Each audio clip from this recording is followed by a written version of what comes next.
Very good morning to you. It is 7 a.m. on Monday, July 28th, 2025. Welcome to ONNJ Mornings and welcome to a new week. I'm Ken Rosato. We'll take your calls at 888-658-0234. 888-658-0234. Right now, if you peek outside, it's actually kind of nice. That's going to change.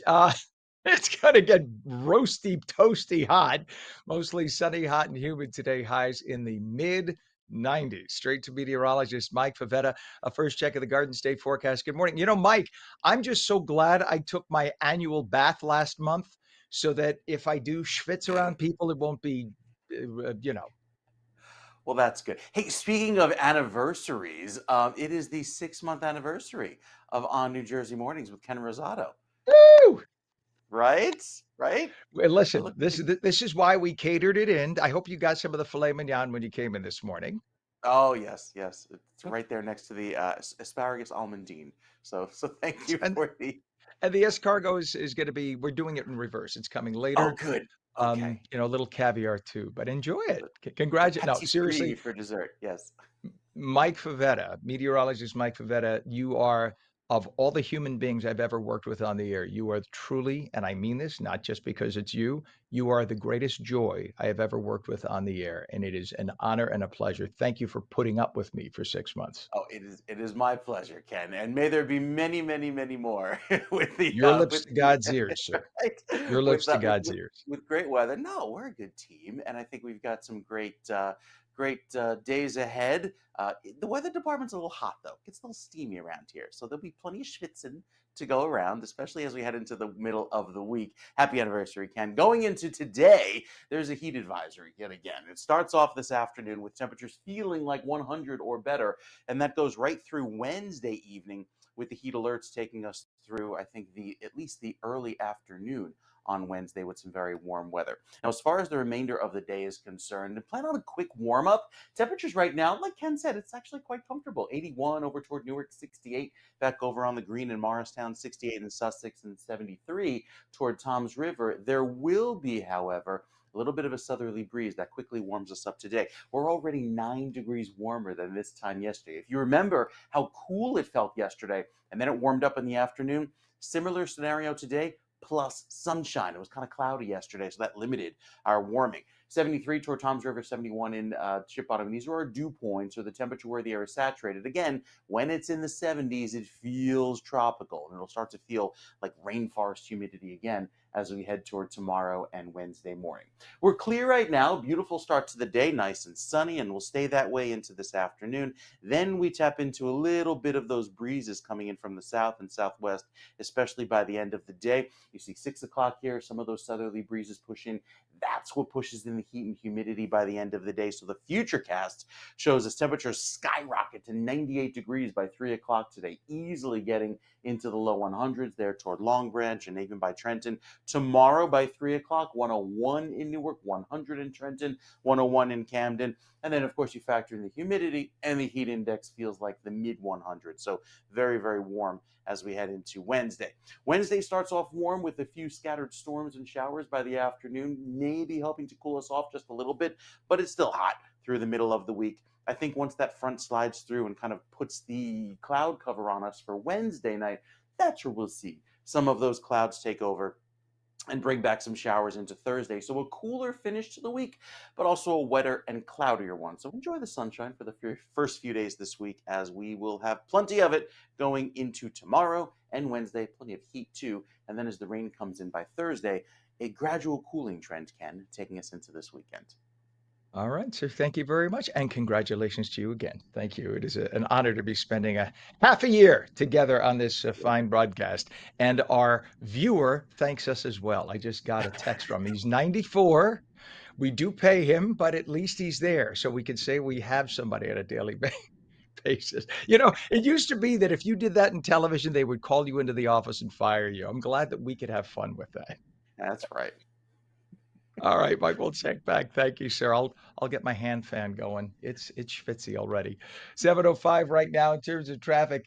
We do have one thing to show you about. Show you there is an overturned tractor trailer. It's on I-80 eastbound east of Alamucci Rest Area in Alamucci Township with two left lanes closed. What we're going to show you here is about a mile and a half shy of that. So you can see that there is some traffic building into it, but it's not quite there yet. Just beware that again, if you're heading toward Pennsylvania. That's right near Pennsylvania, the Alamucci Township area. Two left lanes of the three lanes are closed on I-80 eastbound. That's coming in from Pennsylvania, I should say, into New Jersey, just as you get over into New Jersey.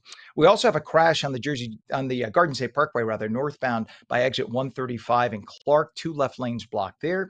We have a crash and a utility pole down on the Garden State Parkway northbound south of Pascack Valley Toll Plaza in Paramus. The right shoulder is blocked. And we also have some slowdowns right now getting into Route 3. I should say from Route 3 to 495, getting into the Lincoln Tunnel. We're told it's 20 minutes across, about 15 minutes of the Holland. And let's take a look at the 8095 approach upper and lower levels for the GWB. Already slow. Look at the upper level on the right. That's really slow. Your better bet, definitely the lower level. We're told it's a 20-minute crossover time. I bet you they're talking 20 minutes in the lower level on the left. The upper level, I bet you, just my hunch right there, if it's slow like that there, it's probably about a 30-minute crossover time right now. 7:06 is our time. Democrat candidate for governor Mikey Sherrill has formally nominated Centenary University President Dale Caldwell as her running mate for lieutenant governor. ONNJ's Sean Thrunk takes us inside their first campaign event together in Bloomfield.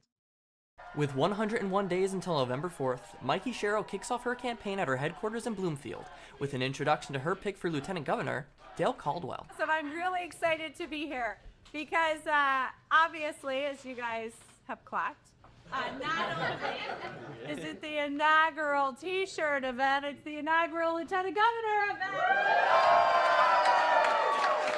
And I could not be more excited. I'm not going to do his background justice because he has such an impressive background. But as an educator, as a pastor, as a small business owner, as someone who's worked for our state and public service, he has done so much for our community, for our kids, for the people of New Jersey. And I am so incredibly excited that he has agreed to join the ticket. It is fantastic. Guys, Dr. Dale Caldwell. I can't, it's surreal to see your name on all these things because I'm not elected. Neither of us are lifelong politicians. We're here because it's about the work.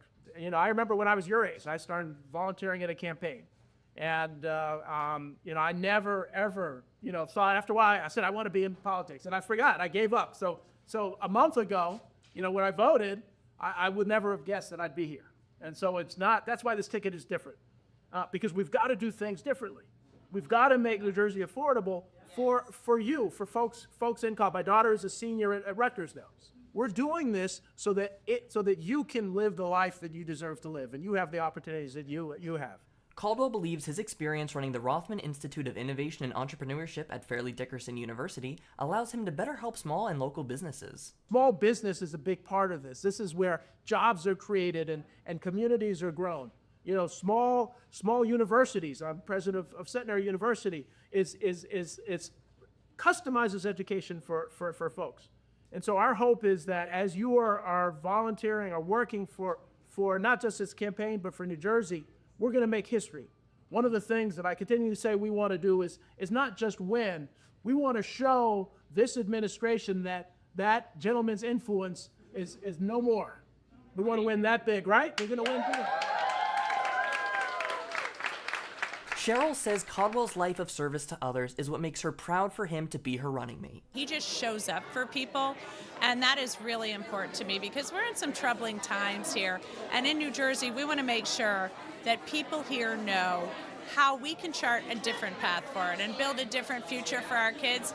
And Dale represents that. I mean, he has lived that life, a life of service, and that really spoke to me. So I'm really proud that he's agreed to be my running mate.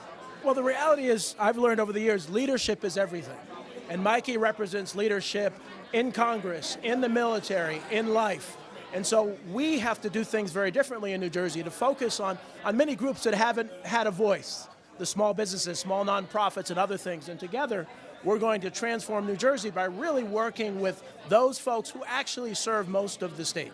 In attendance were eager supporters ready to go out and canvass for Mikey Sherrill. Dressed up a bit more than the other supporters was West Caldwell resident Jack Gavin. Gavin says that while he's a bit more left-leaning than Mikey Sherrill, he's still excited to get to know her new running mate. Good background from what I've read so far, and I'm happy for him and happy for us.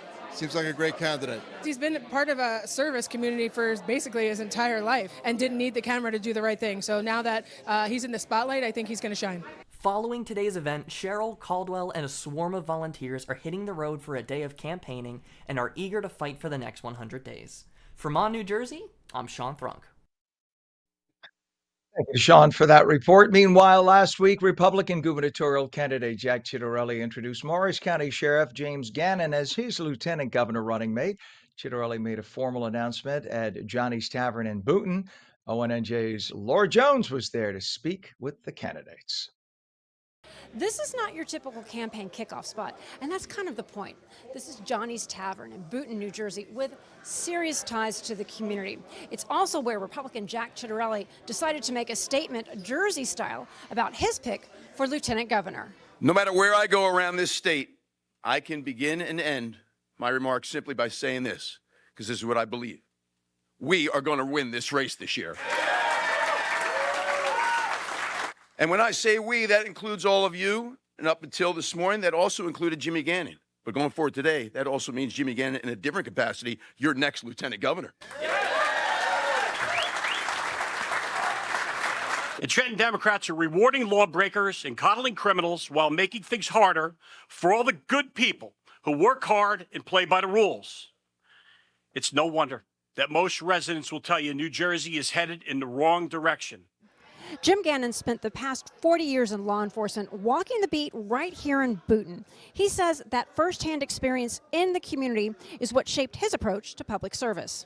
Over 40 years ago, I first walked these streets of Boonton as a patrolman, following in my father, Eddie Gannon's footsteps. My dad was a New York City police detective and my first hero. From the time I was about 9 years old, I followed him everywhere cops go. Along the way, I learned the importance of taking care of people and helping them through some of the toughest times of their lives. Although I didn't recognize it at the time, those days with my dad were the beginning of a career in public service that has taken me from protecting the peace in Boonton and Boonton Township to being the deputy chief of detectives in the Morris County Prosecutor's Office, to forming the first cold case unit. We solved some homicides, took me to the FBI National Academy at Quantico, and later to the FBI's elite Joint Terrorism Task Force, CT6, in Newark, New Jersey, to sheriff of the great county of Morris. Let's give it up. Jack Ciattarelli says he is energized by his pick and believes Gannon brings the exact kind of leadership New Jersey needs. When nonviolent crime is through the roof, when there are flash mobs on our Jersey shore, public safety is one of the key issues, one of the top 4 issues, in my opinion, in this race. And Jimmy's presence on the ticket brings home all the more the need for us to support the law enforcement community. These are trained professionals. Let's let them do our job, their job, and keep our community safe. On becoming the nominee with Jack Ciattarelli, your thoughts? I'm very honored.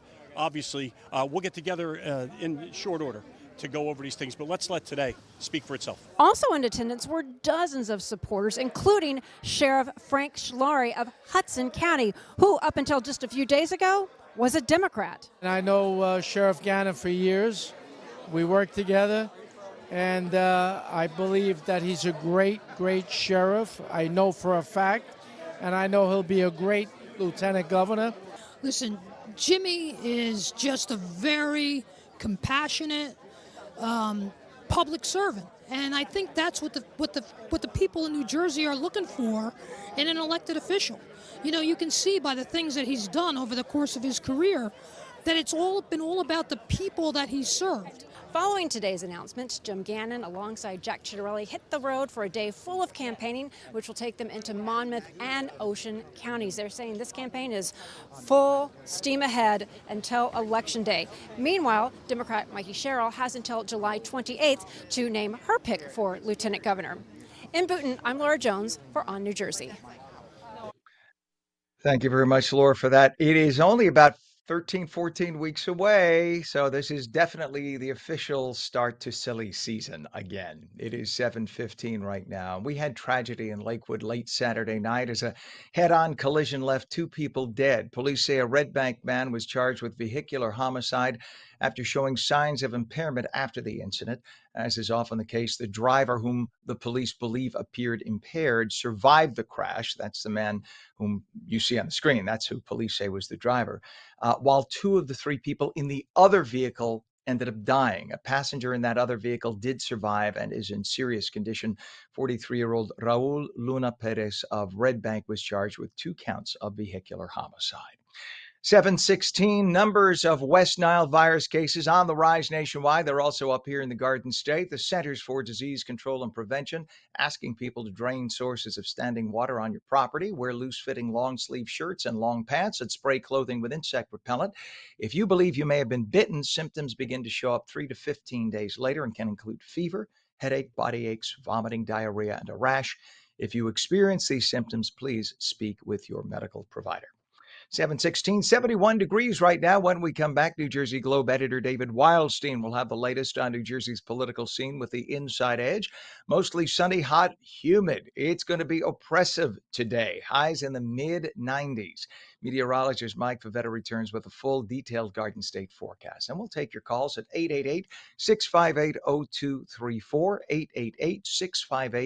888-658-0234. You're watching On New Jersey Mornings. Don't go away.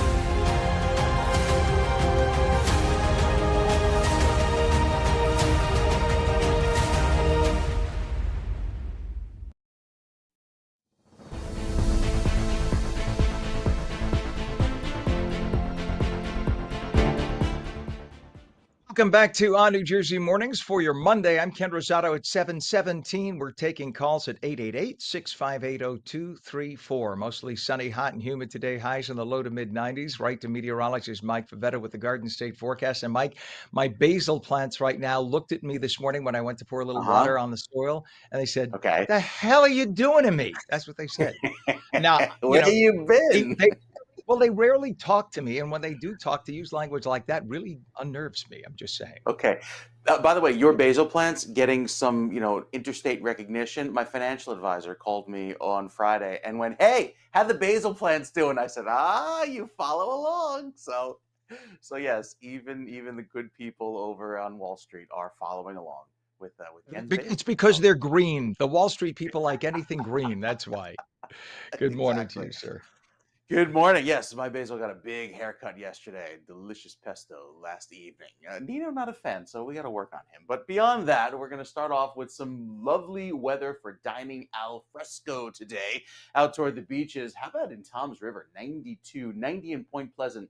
I think today at the beaches is quite comfortable. It's tomorrow that becomes a little too hot and humid to really enjoy yourself down by the water, because the 90s with high humidity that you have inland today, that reaches the sand tomorrow. So while it's comfortable in Long Branch this afternoon at 89, even though the heat index with the heat and humidity combined currently at 719 is 79 degrees, there's still some warm weather to come, and it will warm up through the day as that southerly breeze pushes in. We had a lot of clouds like yesterday. Those are now off to our south or out to our east, so clear sky this afternoon, and we keep any of these storms at bay. They stay put, at least dive south into tomorrow. So for this afternoon, we'll enjoy a nice clear day, lots of sunshine, but lots of haze and humidity, feeling quite warm. The UV index up at a 9, which is very high. So with the limited amount of cloud cover this afternoon, be sure to use a sunscreen. Pretty important on a day like today. The dew points, or the Schwitz index, we're just going to call it the Schwitz index because that's basically what it is, of how humid it will feel going into tomorrow. Look at these dew points in the 70s. That is tropical into tomorrow afternoon, feeling quite warm even throughout Wednesday. with the dew points in the 70s as well. 75 degrees back over toward Flemington and Morristown. Really humid stuff. And it doesn't really clear until Thursday when the front gradually slides through, cooling off some of northern New Jersey, but southern New Jersey, especially down toward Cape May, staying very humid through the end of the week, even though it'll start to be a little bit cooler by Thursday and Friday, with temperatures only reaching the upper 80s by then. It won't feel like the low 100s as it will later today and especially tomorrow. Look at tomorrow's actual air temperature, up at 101 in Hackensack, 100 in Trenton, and 101 in Newark. Chance of a storm on Wednesday, but I think a better chance going into Thursday, as that's when the real energy comes in with those storms, and that'll start to cool us down through the end of the week. Friday keeps it cloudy, but look at Saturday, how Friday night the clouds clear out, and then we're back to beautiful sunshine on Saturday. So a really pretty start to the weekend. And then I think we see some clouds creep back in by Sunday, at times giving us way to a little bit of cloud cover by Monday. So overall, it'll be drier, more comfortable, 81 beautiful degrees on Saturday, and then maybe some more clouds with a little bit of a southeasterly breeze and some temperatures climbing into the mid-80s with a little bit more humidity. But overall, it's another winner of a weekend. Great weather for the outdoor festivals. Posted a whole list of all of the fairs and festivals and all of the feasts happening across New Jersey this upcoming weekend. It's over on Instagram, so be sure to check that out. Free, that's awesome. Look at you. We just had the Monmouth County Fair too this past weekend, Wednesday through Sunday. Record numbers in attendance. Wow. Record numbers. And Mr. Arnone, the commissioner there, says thank you very much for the fine weather. With the exception of a little bit of a passing something on Saturday night and Sunday, very fast. They had perfect weather. The place was packed. So Monmouth County is so beautiful. We have so many great places here in New Jersey. Anyway, thank you so much for that, Mike. Much appreciated. And I'll check out that page too. 722 right now. We do have some traffic to talk about. We have a crash right now in the Garden State Parkway. This is northbound, just north of exit 135, which is Central Avenue in Clark. The two left lanes there you can see are blocked. That's causing about a 2-mile backup as everyone kind of jams over to the right. So again, this is in Clark. Those two lanes, it's from a crash that happened about 40 minutes ago. It's going to be a little bit before they clean everything up and do their investigation. So try to avoid Garden State Parkway northbound, north of exit 135. We also have a crash in utility pull down on the Garden State northbound south of Pascack Valley Toll Plaza in Paramus with the right shoulder block. And we have an overturned tractor trailer now on I-80. We're trying to get a camera shot of this for you. I haven't seen it yet, but we're looking. Some of the cameras are out on I-80, but it's eastbound, east of Alamucci rest area in Alamucci. The two left lanes of 3 lanes are closed. So that's got to be a mess. That's going from Pennsylvania into New Jersey. So when you just come in, it's like the second or third exit in, that's where this is. So this is backing up into Pennsylvania right now. We have delays on the GWB right now, lower level eastbound. So let's take a look if we can at the 8095 approach. They're saying lower level, but I'm looking at upper level with delays. So maybe they got this wrong. It could very well. Let's just use our eyes. Who are you going to believe, me or your own lying eyes? It looks like the upper level's not a good deal. That's on the right. The lower level's on the left. So I think they maybe made a boo-boo at the traffic headquarters. So try to avoid the upper level if you can. Take the lower level. 7:23 is our time, and it is now time for Politics from Trenton Explained like nobody else can do it. Here's New Jersey Globe editor David Wildstein with the Inside Edge. Morning, everybody. It's Monday, July 28th. Welcome to the Inside Edge. Yesterday was 100 days before the general election, before New Jersey elects its next governor. And I have just a little bit of advice to the candidates objectively. Don't fall down. In 1961, after 8 years of Democratic Governor Bob Minor, Jersey was expected to elect a Republican governor. I mean, after all, JFK had just gotten to the White House. That's how it was supposed to be. One party wins the White House, another party wins the governorship. And political parties weren't supposed to win 3 gubernatorial elections in a row. Republicans found a dream candidate, Jim Mitchell, a mostly private sector guy from Elizabeth who had been FDR's pick to help New Jersey recover from the Great Depression. He went to Washington to help the Army deal with labor unions as they mobilized for World War II. Then he served as Dwight Eisenhower's Secretary of Labor. Jim Mitchell was so highly regarded that Richard Nixon had him on his short list for vice president in 1960. And back in a time when Democratic county chairs literally gathered in smoke filled rooms to agree upon a candidate, the likely nominee was Attorney General Grover Richmond. But Richmond had a mild heart attack in January. He needed to take a few months off to rest, and Democrats needed to find a new nominee. So when the bosses met for about 45 minutes in February 1961, there were about a dozen names discussed. It seems like the first choice was Harrison Williams, who had been in the U.S. Senate just 2 years. He declined. So did Frank Thompson, a congressman from Trenton. So, it's noteworthy that the two Abscam guys might have been governor. The compromise candidate turned out to be a pretty good pick. It was Dick Hughes, a Superior Court judge and former Mercer County Democratic chairman who had run for office. It was just once before. It was 23 years earlier, and he lost a run for Congress. Back in those days, primaries were in April. On June 5th, Jim Mitchell was at the Cherry Hill Inn for a fundraiser headlined by the governor of New York, Nelson Rockefeller. After the fundraiser, the two met for a late dinner, and sometime around 1:30 in the morning, Mitchell was in his hotel suite with some of his advisors. He got up to go to the bathroom, and he fell. And he was taken to Cooper Hospital for X-rays. They showed that he'd broken his leg in two places. He underwent surgery. Doctors put a plate in his leg. They gave him a cast that went from his hip to his toe. And Mitchell missed most of the summer. He made relatively few campaign appearances. He completed the campaign on crutches. And back in the day when television commercials had not really caught on, there was surely no social media, and there was a large contingent of reporters who covered candidate events. Retail campaigning had an outsized importance, and as it turns out, Dick Hughes was a gifted campaigner, and with Mitchell not there, Hughes won the governorship by about 35,000 votes statewide. The margin was about 1.5 percentage points. That's all I have for today, everybody. Thanks for listening. I'll be back tomorrow.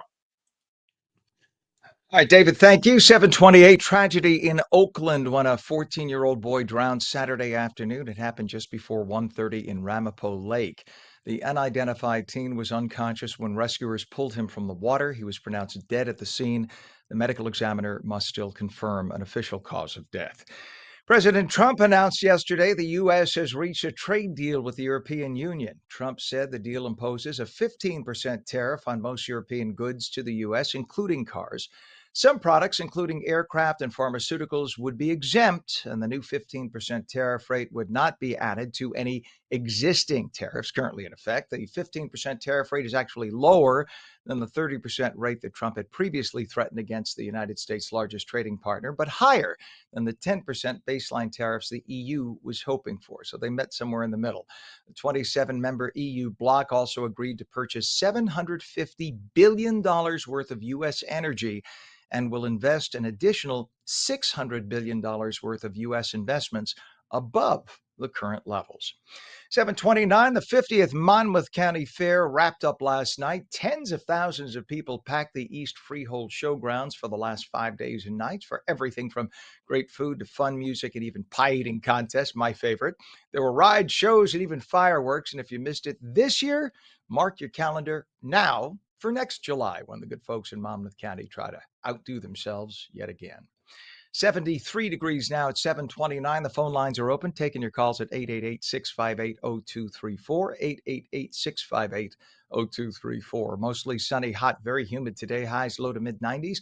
The full Garden State forecast with meteorologist Mike Favetta in just a moment. You're watching ONNJ Jersey Mornings, seen daily on ONNJ.com, Roku, Fire TV, News On, Samsung TV Plus, Apple TV, YouTube, Facebook, and X, and now streamed live on Rumble and Twitch at twitch.tv/ONNJ Jersey. 7:30. We'll be right back.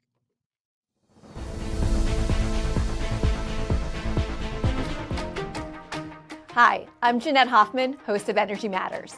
Join me every night at 6 p.m. where we're discussing energy affordability, challenges, and solutions with stakeholders and elected officials. Join me weekdays at 6 p.m. on Energy Matters on ONNJ.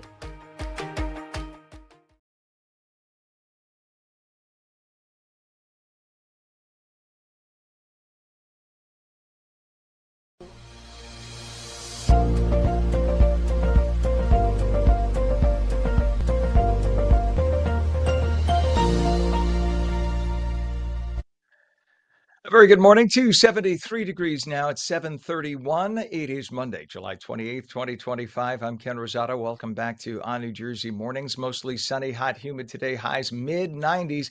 Meteorologist Mike Favetta has the full Garden State forecast. Mike, I'm thinking about getting one of those Mr. bottles. You know, I don't mean like Mr. as in MR period, but like pss, pss, pss, pss, pss. Yep. What do you think? It's so true. It's It's a something look. to keep you cool. It's a look. It's that wet bulb effect that helps make it work. You know, you have to have the fan attached to it too to help evaporate Of that water. course. But it's Of gonna be course. hard to just kind of feel cool on a day like today, especially tomorrow. We're back up in the low 100s. Kind of couldn't believe my eyes when I was scrolling through the Futurecast this morning, seeing how, wow, yet again today, temperatures will warm up with the humidity building into tomorrow afternoon, all culminating with some storms on Wednesday. So it's another mini round of heat, with temperatures today reaching 90 or above and going right through Wednesday.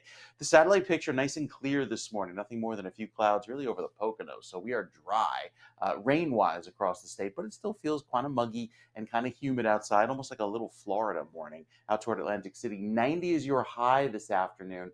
That breeze not doing much on the sand today to keep you cool, even down toward Cape May. 90 for you. Inland, mid-90s. And then you factor in the humidity, and with that heat index, it feels much worse.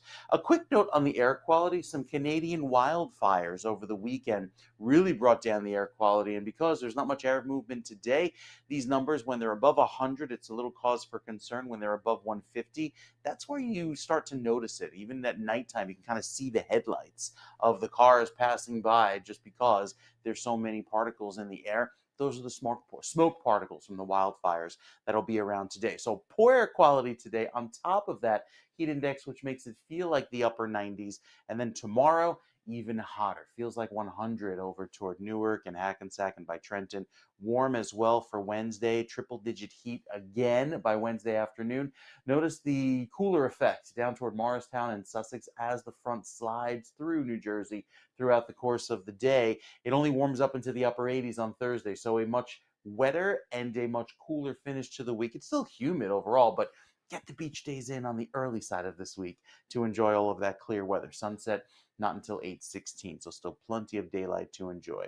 So as we enjoy the clear sky today, great weather out toward the beaches. Again, warm, but a 79-degree water temperature with your high tide later on today over in Sandy Hook. What a day to enjoy at the beaches. Nice and dry, surf only 1 to 2 feet, and even the rip currents not that bad. Great on the waves as well over toward the bays. There's a low risk of rip currents down toward all the New Jersey beaches today due to those light winds. So the Futurecast shows the clear sky on tap for today, very hot and humid, as well for tomorrow, even hotter and more humid. Have to wait for this front to slide through on Wednesday to begin to cool us down, but until it does, it's going to get really warm. And even as that front slides through, it doesn't quite push all the way through, so it keeps those showers around throughout the day on Thursday and Friday, finally clearing out by Friday night, leading to a beautiful start to the weekend. Saturday is really looking like a gem. Highs will climb into the upper 70s only by Friday. Saturday, 81. And with that pleasant feeling around lasting through Sunday, we've got a gorgeous start to the weekend, and it stays pretty as well. The shore points also hot and humid there. Temperatures warm into the low 90s for at least 3 days. And then by Thursday, cooling off a little bit with those showers and storms. Friday, Saturday, Sunday, clearing and beautiful. Another awesome weekend to enjoy here across New Jersey. Love a good pool and beach day, and I think we get it. Once again, coinciding with the weekend, Ken. You got to stop spoiling us, Mike. You and your Mm. spoiling. My gosh, Nino. That's why he always wants like filet mignon, because he's used to the good stuff. My gosh. Well, Yeah. you take good care of us. I appreciate that, Mike. Just get over the heat hump. So will we have a heat wave? You think then? You think we'll I get to think 3 we days? will. So it'll begin today and last at least through Wednesday, because we'll definitely get to 90 on Wednesday. The question is, do we get to 100 on Wednesday? That's the big question mark, depending on the timing of that front. But yeah, it's going to be hot. All right, sir. We will. I'll have to hire back the pool boys to fan me. It's not a good look, but you know what? It works. I'm just saying. All right, Mike. Thank you so much. So much. We'll check back with you. 7:35 right now. We do have a lot of traffic in the area. Let's take a look right now in Piscataway, New Jersey. This is Possumtown Road, I-287 southbound Possumtown Road. Look at this, bumper to bumper. We're being told right now it's just volume, but I don't think so because I've seen some of the vehicles trying to get toward the left. So I think they know something that we don't know or can't see right now that's up there on the right side somewhere. But this is Piscataway again, I-287 southbound at Possumtown Road. Just beware of that if you're heading in that area. We have a lot of issues now. An overturned tractor trailer, I-80 eastbound, east of Alamucci Rest Area in Alamucci Township. 2 of the 3 lanes are closed. That's as you make your way from Pennsylvania into New Jersey. So it's just about a mile and a half in, and then you'll hit bumper to bumper traffic coming in. And we also have an overturned let's see, I'm sorry, we have a crash, I should say, on the Garden State Parkway northbound, just north of exit 135, Central Ave and Clark. 2 left lanes blocked there. We have a crash and utility pole down, Garden State Parkway northbound, south of Pascack Valley Toll Plaza in Paramus with the right shoulder block there. And we have a crash on the Turnpike Hudson County Extension eastbound, east of I-78 in Newark with the right lane, or the right shoulder block, I should say. Notice the local pronunciation of Newark. That's the way they pronounce it. Newark, not Newark, but Newark. Let's take a look at the upper and lower level 8095 approach to the GWB. We are now told, you can see the upper levels on the right, lower on the left. We're now told there is a disabled vehicle on the GWB upper level mid-span. So that is what's causing that delay there you see on the right. Otherwise, not so bad if you go across a Holland tunnel. It's only a 10 to 15 minute crossover, 15 minutes at the Lincoln. 7:37 last week, Republican gubernatorial candidate Jack Ciattarelli introduced Morris County Sheriff James Gannon as his lieutenant governor running mate. Ciattarelli made a formal announcement at Johnny's Tavern in Boonton. ONNJ's Laura Jones was there to speak with the candidates. This is not your typical campaign kickoff spot, and that's kind of the point. This is Johnny's Tavern in Boonton, New Jersey, with serious ties to the community. It's also where Republican Jack Ciattarelli decided to make a statement, Jersey style, about his pick for lieutenant governor. No matter where I go around this state, I can begin and end my remarks simply by saying this, because this is what I believe. We are going to win this race this year. And when I say we, that includes all of you. And up until this morning, that also included Jimmy Gannon. But going forward today, that also means Jimmy Gannon in a different capacity, your next lieutenant governor. In Trenton, Democrats are rewarding lawbreakers and coddling criminals while making things harder for all the good people who work hard and play by the rules. It's no wonder that most residents will tell you New Jersey is headed in the wrong direction. Jim Gannon spent the past 40 years in law enforcement walking the beat right here in Boonton. He says that firsthand experience in the community is what shaped his approach to public service. Over 40 years ago, I first walked these streets of Boonton as a patrolman, following in my father, Eddie Gannon's footsteps. My dad was a New York City police detective and my first hero. From the time I was about 9 years old, I followed him everywhere cops go. Along the way, I learned the importance of taking care of people and helping them through some of the toughest times of their lives. Although I didn't recognize it at the time, those days with my dad were the beginning of a career in public service that has taken me from protecting the peace in Boonton and Boonton Township to being the deputy chief of detectives in the Morris County Prosecutor's Office, to forming the first cold case unit. We solved some homicides, took me to the FBI National Academy at Quantico, and later to the FBI's elite Joint Terrorism Task Force, CT6, in Newark, New Jersey, to sheriff of the great county of Morris. Let's give it up. Jack Ciattarelli says he is energized by his pick and believes Gannon brings the exact kind of leadership New Jersey needs. When nonviolent crime is through the roof, when there are flash mobs on our Jersey shore, public safety is one of the key issues, one of the top 4 issues, in my opinion, in this race. And Jimmy's presence on the ticket brings home all the more the need for us to support the law enforcement community.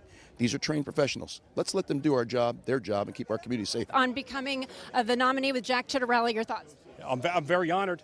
Obviously, we'll get together in short order to go over these things, but let's let today speak for itself. Also in attendance were dozens of supporters, including Sheriff Frank Schlari of Hudson County, who up until just a few days ago was a Democrat. And I know Sheriff Gannon for years. We worked together, and I believe that he's a great, great sheriff. I know for a fact, and I know he'll be a great lieutenant governor. Listen, Jimmy is just a very compassionate public servant, and I think that's what the people in New Jersey are looking for in an elected official.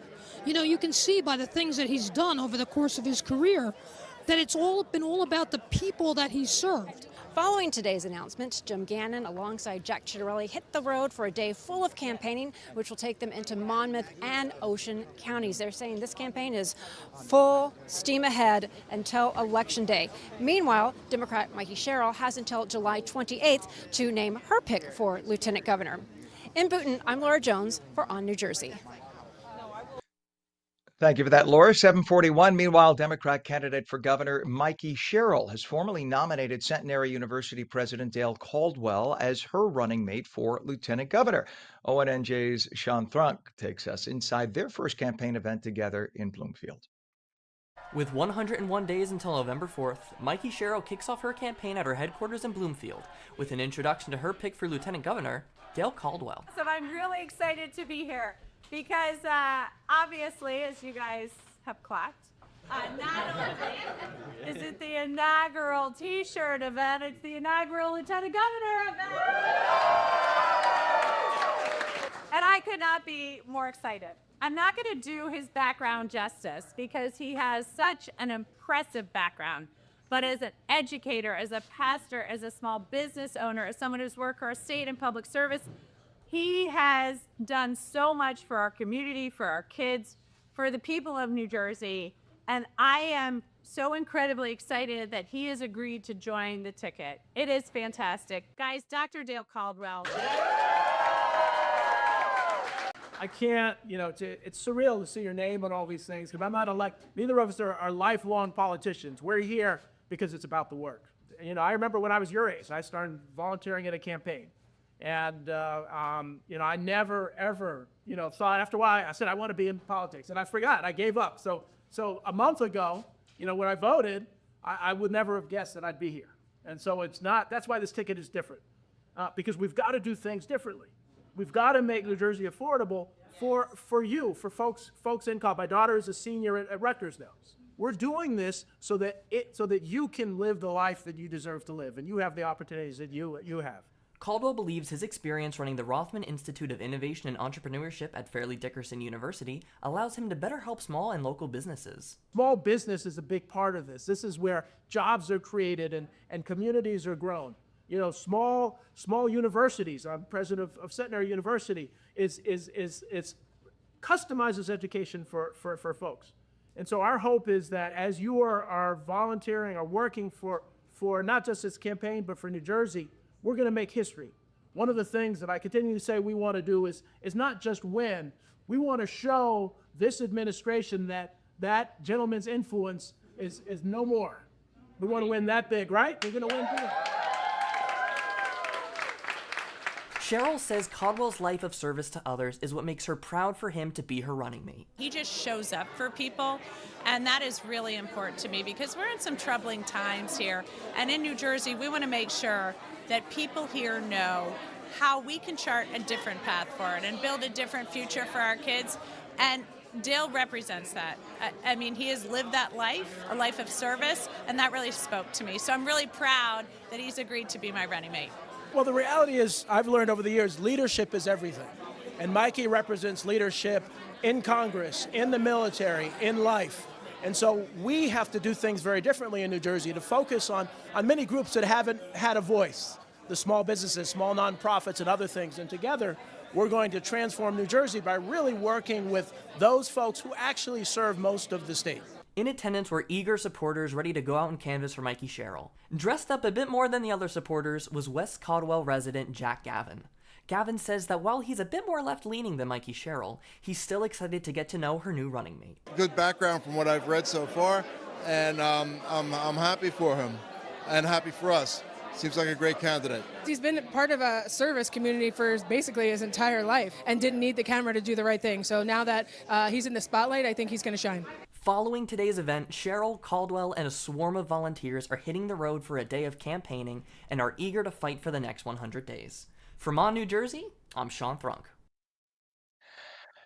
And the cast of Be More Chill returned to their roots in New Jersey this past weekend for a series of concerts at Two River Theater, marking 10 years since the show's world premiere. The musical, with music by Joe Iconis, based on Ned Vizzini's book, skyrocketed to fame after its 2015 debut, fueled by online fan support, leading to off-Broadway and Broadway runs.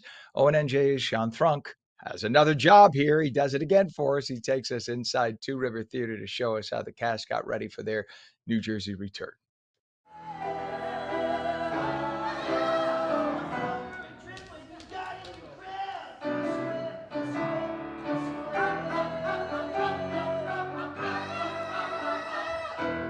This is the cast of Be More Chill rehearsing for their 10th anniversary concert back where it all began, at the Two River Theater in Red Bank, New Jersey.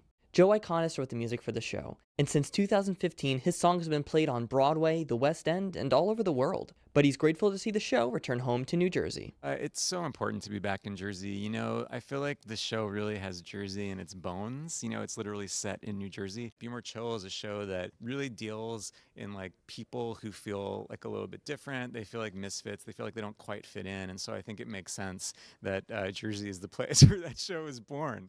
The cast and crew spent the afternoon catching up, making TikToks, and of course, rehearsing for their show. Be More Chill's 10th anniversary concert plays July 24th and 25th at the Two River Theater, and if rehearsals are anything to go by, you won't want to miss it. For ONNJ New Jersey, I'm Sean Thrunk.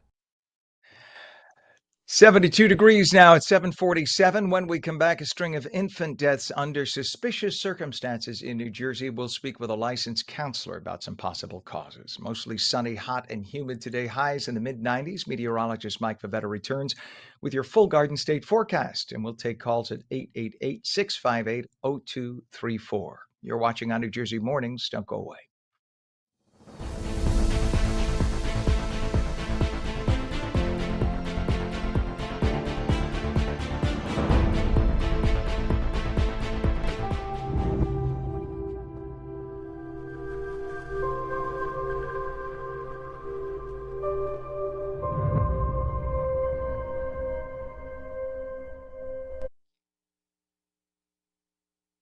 Mornings, I'm Ken Rosato, 748, taking calls at 888-658-0234. Mostly sunny, hot, humid today, highs in the mid-90s. Meteorologist Mike Favetta has the full Garden State forecast. Good morning, Mike. Good morning, Ken. A very warm start to the day. It seems comfortable at the moment, but we'll really see the heat kick in later on this afternoon with actual highs reaching 96 in Hackensack, 95 on the waterfront in Jersey City, and back over to the northwestern corner of the state through Sussex and Newton, the upper 90s for you. So plenty of heat, plenty of humidity. Air quality okay at the moment, but it gets worse again with the smoke particles working their way through New Jersey from those Canadian wildfires. So yet again, unhealthy for sensitive groups throughout this afternoon. Not much going on in the tropics, so you do see a little flare up there, what looks to be a tropical system out in the Atlantic. No word yet from the Hurricane Center if that'll turn into something. But other than that, it's warm down in the Gulf Basin with water temperatures in the mid 80s. Here, our water temperatures in the upper 70s. So not too far off considering how warm of a summer it's been. And most of the country right through the beginning of August staying up or slightly above average. And that includes us here in New Jersey. We're forecasting slightly drier than average conditions into the first week of August as well. So after all of the rain we've had through this past month, a nice break. And we get that, of course, with the heat and humidity today, tomorrow, and Wednesday. Highs in the upper 90s right through Wednesday afternoon. The best chance of a storm is on Thursday. That'll be with some scattered showers, temperatures cooling into the 80s and then upper 70s when the front finally passes for Friday. Beautiful weather on the way for this weekend. Can't wait for another gorgeous weekend ahead. Saturday and Sunday, both days looking good. The shore points a little bit cooler down by the beaches, but not by much. Still the low 90s as your highs, so a little heat wave there. Cooling off on Thursday with some showers. Maybe that rain sticks around into Friday, but clearing occurs this weekend. Low 80s, low humidity, and a beautiful weekend to enjoy. So we do it again, Ken, headed into August with some fantastic weather. August already coming up this weekend. Can't believe it. Can't believe it. Summer's flying by. All right, Mike. Thank you, sir. And we have an issue in Clark on the Garden State Parkway. This has been going on for almost 90 minutes, an absolute mess. You could see the two left lanes blocked. This is by Garden State Parkway northbound, just north of exit 135, Central Avenue. And you could see that there is a serious accident there. The ambulance has been in the front for quite a while. So this is serious, and they're probably going to conduct an investigation there when they are that long with all the emergency vehicles on the scene. So if you're making your way on the Garden State Parkway, just understand you're going to hit a lot of traffic through Clark. And that's been, like I said, for 90 minutes, and it's probably going to go on for another hour or so at the very least. So give yourselves extra travel time or avoid the area if possible.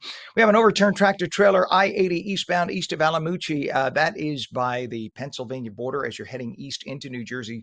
First mile and a half or so is where that overturned tractor trailer is. It's causing a backup into Pennsylvania, so that's a mess.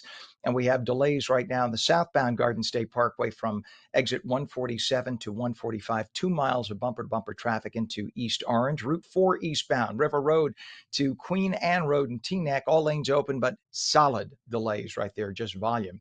The Holland Tunnel right now, we're told, is only 15 minutes across, 20 at the Lincoln. We take a look at the upper and lower levels of the GWB, and now things are opened up. The earlier incident we had on the upper level, which would be the right lanes, that has been cleared up. So you're only about 20 minutes now making your way into Manhattan. 7:52, a heartbreaking crisis gripping New Jersey. 5 infant and child deaths under suspicious circumstances since March. From Camden to Lakewood to Newark, communities are reeling, asking what could have been done, and more urgently, what can be done now to prevent any further tragedies. Joining us is Valerie Fiorentino, a licensed counselor and director of adoption and foster services at the Children's Home Society of New Jersey. Good morning, Valerie. Morning, Ken. How are you? Good to have you on. This is horrible news, and the recent infant deaths now here in New Jersey, they've shocked the communities naturally. Can you explain what compassionate judgment-free counseling looks like for expectant parents facing unplanned or crisis pregnancies and how it might make a difference in these situations? Right. So thank you for having us. And so the Children's Home Society of New Jersey, so our agency's been around for over 130 years, and we provide this free counseling services for parents, for expectant parents. And it's an attempt to connect with parents to offer them supportive counseling services that are non-judgmental, and it's to help them connect them with resources to talk about their options as far as what they want to do, if they want to parent, if they need supportive services, if they want to consider adoption, if they are not able to parent, if they need support from their family, whatever their options are, that we can help connect them, support them. So that's free. We're able to support them throughout the state of New Jersey, and that's so that they're preventive services, that we can connect them with services to prevent these tragedies from occurring. Well, like many states, New Jersey has the so-called safe haven law. So that allows parents to safely surrender infants at designated locations without any kind of legal repercussion. So they can go to fire department, police department, I guess hospitals, right? Churches, things like that. Can you walk us through how these laws work and address any emotional or practical barriers that parents might face in using them? Right, so the safe haven laws were developed in 2000, and so that's an effort, it's an option for parents as well. So you can also have counseling through agencies like the Children's Home Society, but the safe haven laws, it's an option for parents that you can go to a fire department, you can go to a police department, and you can go anonymously and you can place your baby, you can surrender your baby to a police department without judgment, without any type of repercussions, as long as the baby is unharmed, that you can surrender your baby. You can give information, medical information, or you don't have to. And then that baby can have a chance to live and to be placed with the family who can raise that baby if you're not able to do so. And not everyone is in a position to parent, and that's okay. And by the way, I mean, I've seen people who in all states have married, unmarried, wealthy and poor, right? Being a parent is a lifetime commitment and it can be very overwhelming. I've seen it in my own family. I see as a guy, guys don't usually think about it. Women clearly have no choice. They think about it a lot. And when you see the amount of reliance, right? What a mom, especially a new mom, it's round the clock. So the idea that there is an alternative that will protect that child by going to a police department, a fire department, and not getting judgment. And there will be a couple out there or an individual who would love to adopt that child. So it is good that that exists. Thank goodness. And given the tragic cases that we've just seen in places like Camden, Lakewood, and Newark, what do you see as the biggest gaps in public awareness policy or access to services that, well, need to change to prevent any future tragedies? Because this doesn't need to happen, clearly. And I think the gap is really in the awareness, in there is some stigma associated with asking for help. Maybe there's mental health awareness and issues, stigma with that, but just the awareness of that there are services available. You should never feel alone. Just reach out if you do need help. There's agencies like the Children's Home Society that can provide counseling services. There are safe haven laws that you can surrender your child. There are preventive services. Reach out for help. It's only a phone call away. There are services in place like First Lady Tammy Murphy. She's a proponent of supportive services. She's put a lot of services, help put services into place. Nurture New Jersey. There's other services that the state set up, Connecting New Jersey, that you can go online and that will connect you in whatever county you live in with supportive services. And maybe people don't know that there's so much available to help connect them with services. And that's preventive, that before you get to that point where you feel overwhelmed, that you feel stressed out, that you feel like you can't manage, that you do need extra help, that there's help available to you. Yeah, we were lucky enough to have on the First Lady Tammy Murphy a couple of months ago, and she was so eloquent. And I'm so glad that she decided to make that her cause and to get out there and make young people know that there are people in the state who will help. We have services. You're not on your own.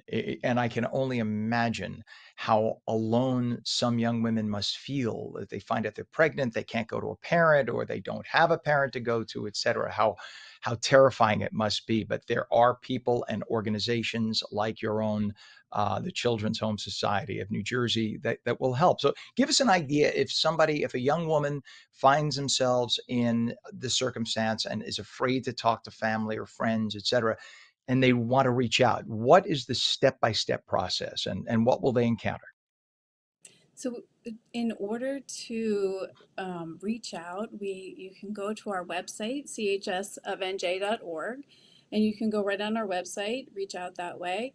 And we have it's called Birth Parent Counseling Services, Birth Parent or Adoption Counseling Services, and you can reach out on our website, and one of our counselors will get back with you and talk to you about It's considered options counseling, and so it's just supportive counseling services to help talk to you about your pregnancy, your situation, and what's going on in your life, and how we can help you decide what's best for you, for your baby, for your family, and how we can best support you wherever you're at. And the counseling services are free, they're confidential.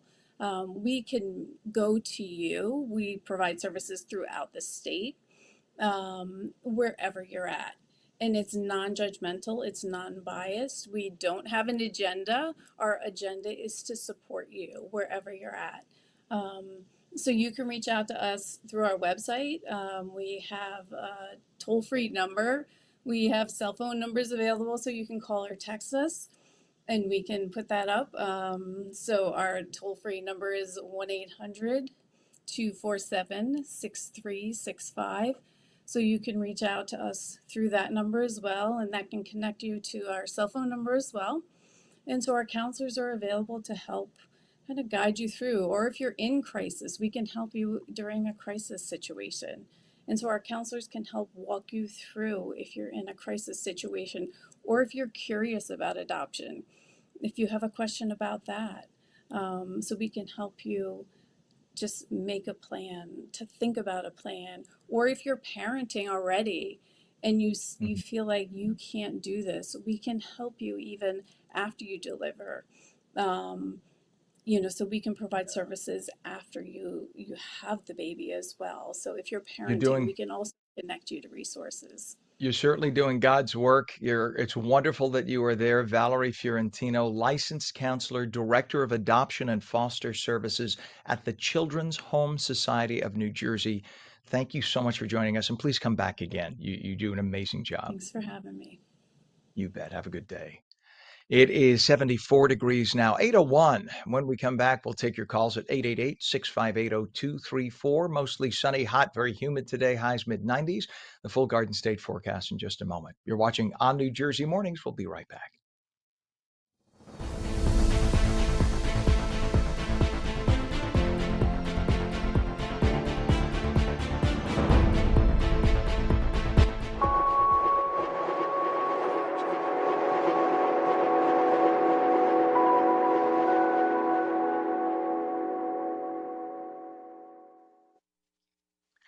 Good morning, 8:01, Monday, July 20. What is this?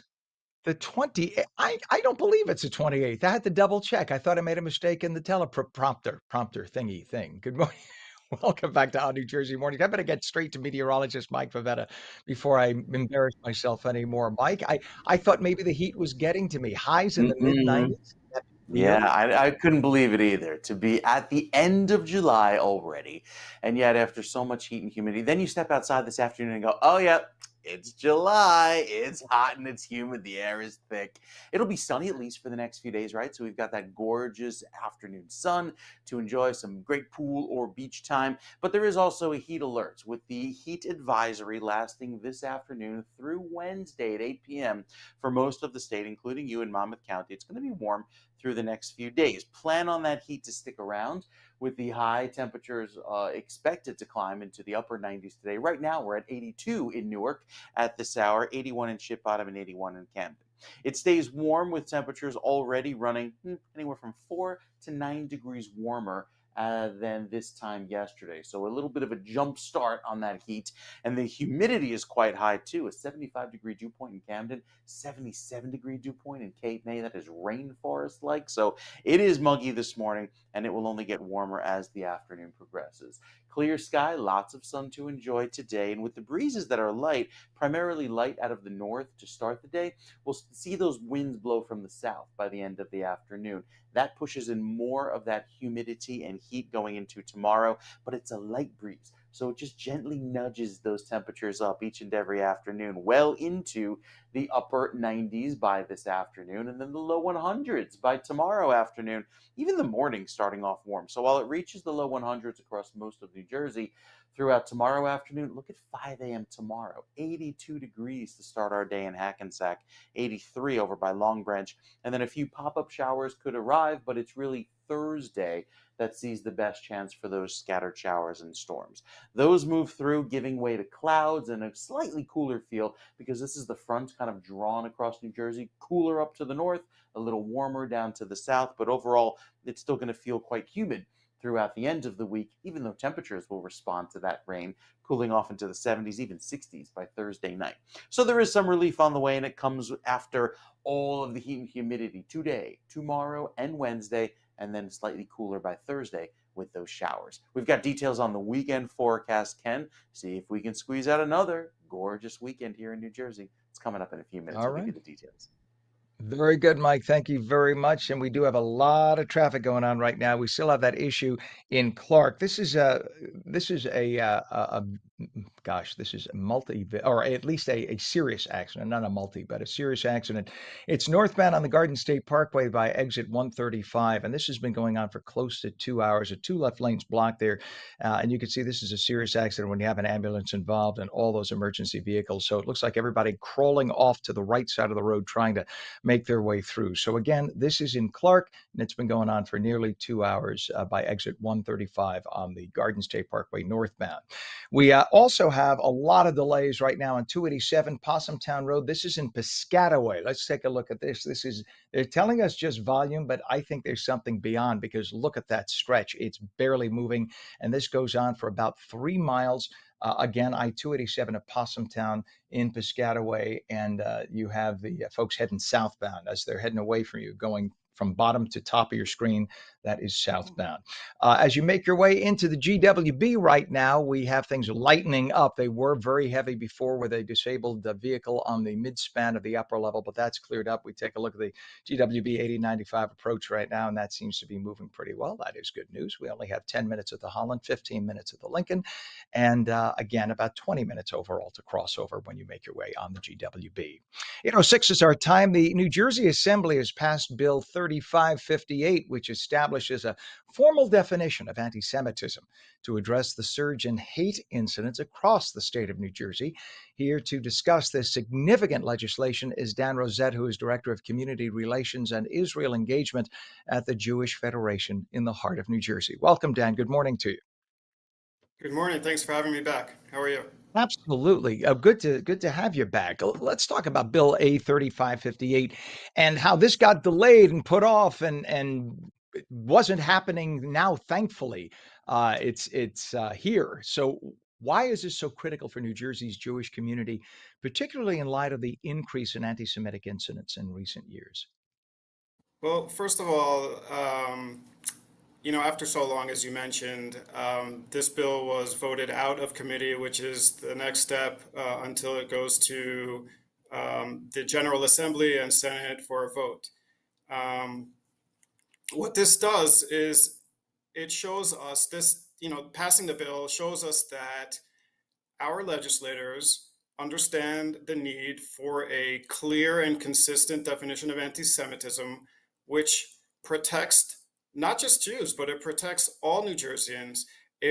This decision was the constitutional, correct, and just act that the legislature took. And we applaud them, and we're looking forward to getting this passed, as I said, on the floor of the legislature.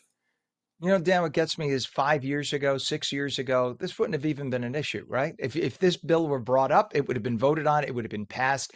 It seems that everything is on its head in the last 5 years. Everything that was logical and accepted in society as moral and correct seemed, I think the pandemic, I don't know what, but it seemed that it flipped everything. And we have Jewish Americans who've contributed so much to society here who have just literally been treated with the utmost amount of disrespect by a bunch of young college kids who have been, I personally think they have been propagandized by radical leftists, pro-Palestinian, pro-Hamas individuals, and literally people with no knowledge of the history of the Jews in Israel. They just tossed Jews under the bus and nobody stood up to defend. And it was just disgusting to watch it. So I'm just so thrilled that finally this made it out of committee. And the bill adopts the so-called IHRA definition of anti-Semitism. It includes examples like Holocaust denial and unfairly blaming Jews for Israel's policies. And that's another thing. American Jews don't agree in lockstep with everything in Israel. It's its own country. I mean, I'm Italian American. I don't agree with everything that happens in Italy, and I shouldn't be held accountable for everything that happens in Italy. It's ridiculous that anyone would blame every American Jew for anything that happens in Israel. So how does this definition strengthen the ability of law enforcement and educators to tackle anti-Semitism effectively? So you brought up a good point that one of the biggest things that we're seeing right now is that Jews in the United States are being blamed for the policy of the Israeli government. Now, what the IRA definition does by mentioning that this is considered anti-Semitism is that if somebody takes action, meaning a bad actor acts on that, meaning they go to a synagogue and they firebomb it because they decided that the members of the synagogue are responsible for any decision made by the Israeli government. So when law enforcement investigates this crime of throwing a firebomb at a synagogue, it's not just an act of violence. We want to make sure that the connection is made to anti-Semitism. And when you look at IRA, it mentions that blaming Jews for the actions of the Israeli government is anti-Semitic, and that will help prosecutors and law enforcement not only prosecute as somebody who, let's say, committed domestic terrorism, but they make that connection to the fact that it was done. The motive behind that was anti-Semitism, and that's what IRA does. It's an educational guide for law enforcement, prosecutors, legislators, teachers, superintendents, you name it. It's just important to make the connection between certain acts of violence or harassment or vandalism to anti-Semitism when that needs to be applied. That's why IRA is important. And don't forget, Ken, sorry. Go ahead. It's okay. I was going to say, don't forget, yeah. I just want to make sure that where this goes, that it doesn't infringe on free speech, though. That's the only thing. So just explain how this takes you. I just want to make sure that people understand. It doesn't mean you can't. People can disagree with what Jews believe. That's fine. That's America. But it's not. There's a difference between disagreeing and firebombing a temple. So just explain that how this does not infringe on free speech. You can say in this country, you can say anything you want. You can stand on public property anywhere and say you hate Jews. But what you can't do is act on that. And again, that's what this definition does. It protects Jews. It protects all New Jerseyans. It's very clear in the text of the bill. It says it's front and center. Speech, all protected speech is still protected. That's it. And that's you can say anything clear. You want, but it's very clear. I think that's if you act out on it, that's the problem. Yes. And by the way, I'm also hoping that people don't stand on a corner and say they hate Jews. To try to meet some those who think they hate Jews, try to meet some Jews and talk to them, and you'll not hate Jews. How about that? Let's try that. Well, unfortunately, we've seen a lot of that, and we've seen a lot of students being attacked on, for example, school buses, Jewish students on school buses with anti-Semitic slurs. My own daughter was spit on just for being Jewish. I mean, it happens, not just to me professionally, but also personally. We see it all the time. And again, this bill does the right thing by protecting constitutional rights, but it also is just, and it is what our legislators need to do to protect us all. And that's what we expect of them. They took that oath, and that's what we look forward to doing. You got it, Dan. And I know in 2023, New Jersey, this was shocking to me. A northeastern state, diverse state, and New Jersey had the third highest number of anti-Semitic incidents in the entire country. And anti-Jewish bias was a leading factor reported in hate crimes in 2024. So now, how does this bill make a real impact in communities like those you work with at the Jewish Federation? What's a way of getting the message across that for those who are now getting brainwashed, and I think a lot through social media, that Jews are part of the fabric of America? Well, I hope I don't have to convince anybody of that, but what this does, especially in the next stage, is again, it will show passing it in the legislature will show that our lawmakers are acting on the oath that they took to protect us all. And it shows that anti-Semitism will not be accepted in this state, as all hate should not be accepted in this state. Because remember, Ken, that what starts with anti-Semitism doesn't end with anti-Semitism. So the IRA bill is important for all of us in New Jersey, not just the Jewish community. And this bill needs to be studied. The IRA definition needs to be used. And that is one of the ways that I hope we can make a dent in reducing those numbers that you mentioned about New Jersey being the third highest. And by the way, we've seen the highest number of anti-Semitic incidents in the entire country since the Anti-Defamation League was recording anti-Semitic incidents, the highest ever. Shameful. And that's the third time I've said that in the last 3 years. Absolute shameful. Dan, please tell us a website for people to get more information. Well, first I would go to the IHRA definition website just to study the text itself. And I would stay, current by watching the news. Go on our website, Jewish Federation, heartnj.org. There are resource pages there that you can learn about Jews in America, about Israel, about anything that's related to the work that I do here. And yeah, it all ties in some way to the IRA bill. This is just so important, and we're just very happy that it finally advanced, and we're looking forward to making sure that it passes in the legislature when it comes to a vote. I'm with you, Dan, and please come back and tell us how things are going with it, all right? Dan Rosette, who is Absolutely. Director of Community Relations and Israel Engagement at the Jewish Federation in the heart of New Jersey. As always, we thank you for joining us this morning. All the best with Thank you this. for having me again. Appreciate it. You bet, Dan. You bet. It is 8:15, mostly sunny, hot, humid today, highs mid-90s. Meteorologist Mike Favetta returns with your full Garden State forecast. We'll take your calls too. And a very good friend of mine, John Wisniewski, is going to be on. We're going to talk. We're not going to yell at each other this time, I promise, because we probably agree on almost everything we're going to be talking about. Maybe I shouldn't tell you that. You're watching ONNJ Mornings. Don't go away.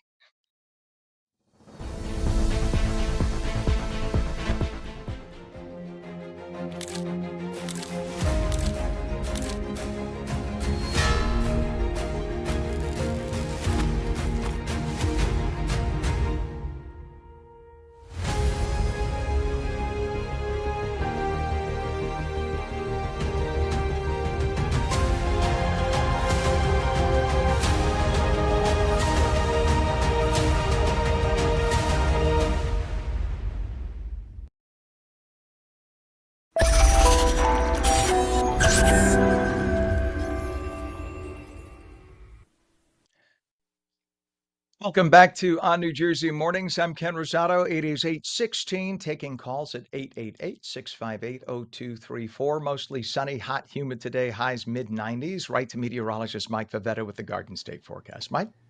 Good morning, Ken. Lovely day today if you like the heat and humidity, but it's summertime in New Jersey. Great day to head toward the beaches and boardwalk. Temperatures climb into the mid-80s through this afternoon, even some low 90s there along the waterfront, Roosevelt and Princeton, inland away from the shore, upper 90s for you. The heat index very warm as well, 82 in Long Branch right now, climbing into the low 90s. We have all of these storms off to our south, and the rain from yesterday is well offshore, so no threat of that today, and even we stay clear and sunny this afternoon. That means UV index is quite high, in fact, very high, up at a 9, which brings back the need for sunscreen into the end of the day.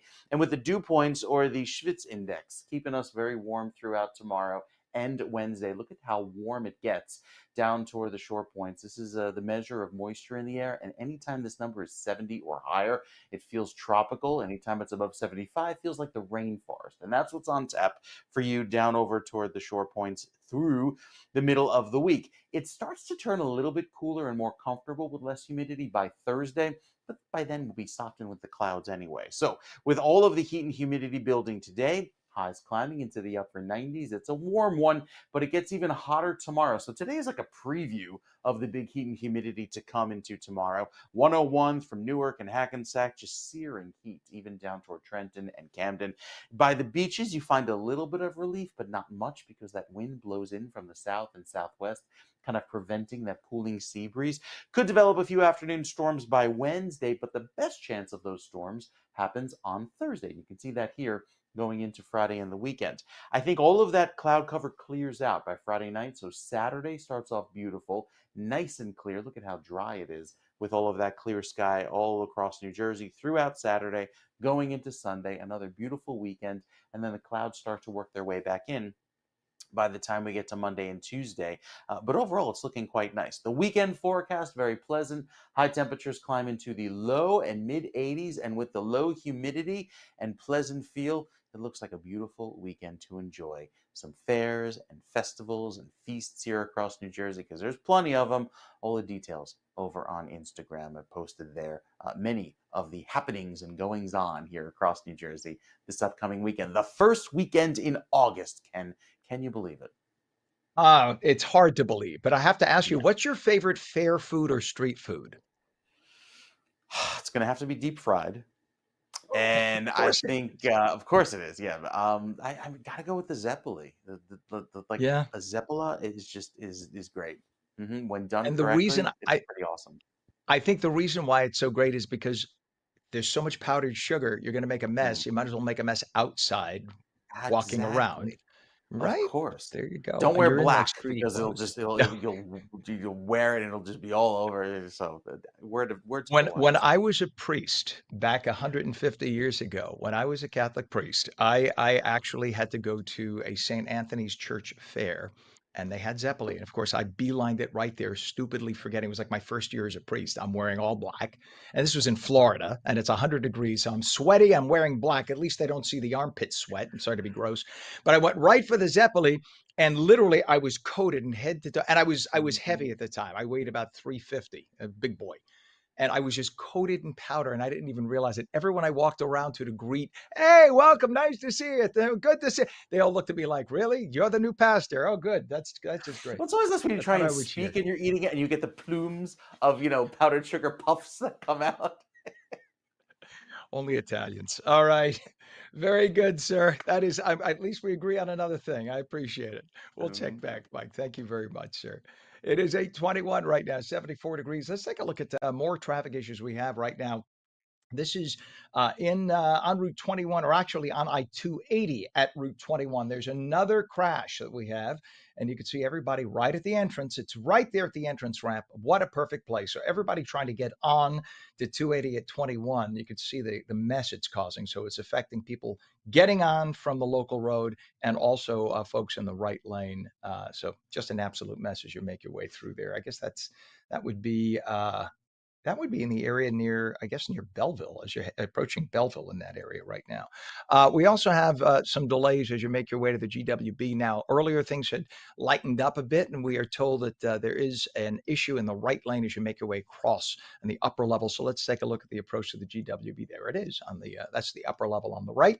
So you'll just see as you get to mid-span, that's about a 10-minute cost for you as you make your way across. The lower level on the left, moving just well. It is 8:22.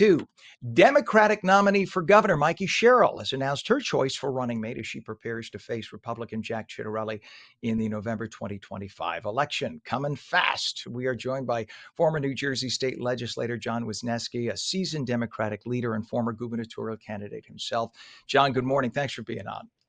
Good morning, Ken. Thanks for having me on. Just going back to your time as a priest in Florida, being dressed in black and being covered with white powder in Florida could mean something else. Yeah, but that would have had to have been in the 1980s. This was in the 90s, so I'm okay. I'm clear to that. That's a good thing, John.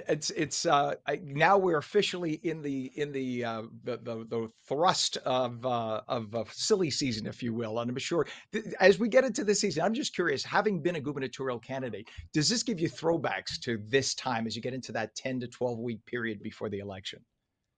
Well, remember, I was a primary candidate, not a general election candidate. So but I get it, right? This is the sprint. When you're a gubernatorial candidate, whether it's primary or general, this is the closing argument season in which hopefully you've raised all the money already that you need or you're close to it. And you can spend really the time that most voters are paying attention is really middle September to November election day, making those closing arguments, distinguishing yourself from your opponent, but also letting people know how you're going to lead the state, right? So it's a twofold argument. You have in Mikey Sherrill for the Democrats a formidable candidate that Republicans have to be worried about because you have a woman who checks off all the Republican boxes, but yet still is much more moderate and diverse in her views for the Democrats. And now she's chosen a running mate in Dale Caldwell. Perfect name, Dale Caldwell, when you're talking about especially northern New Jersey, who is brilliant. I mean, the man has a pedigree of education, leading Centenary College, a pastor, eloquent, handsome. I mean, it's a formidable team. How do you feel about her selection of Dale Well, Caldwell? I think it's an inspired choice. Mikey brings her political experience in Washington, her experience in getting elected to a congressional district that up until before her election was not a given Democratic district. So she has the political chops and she has the political skills.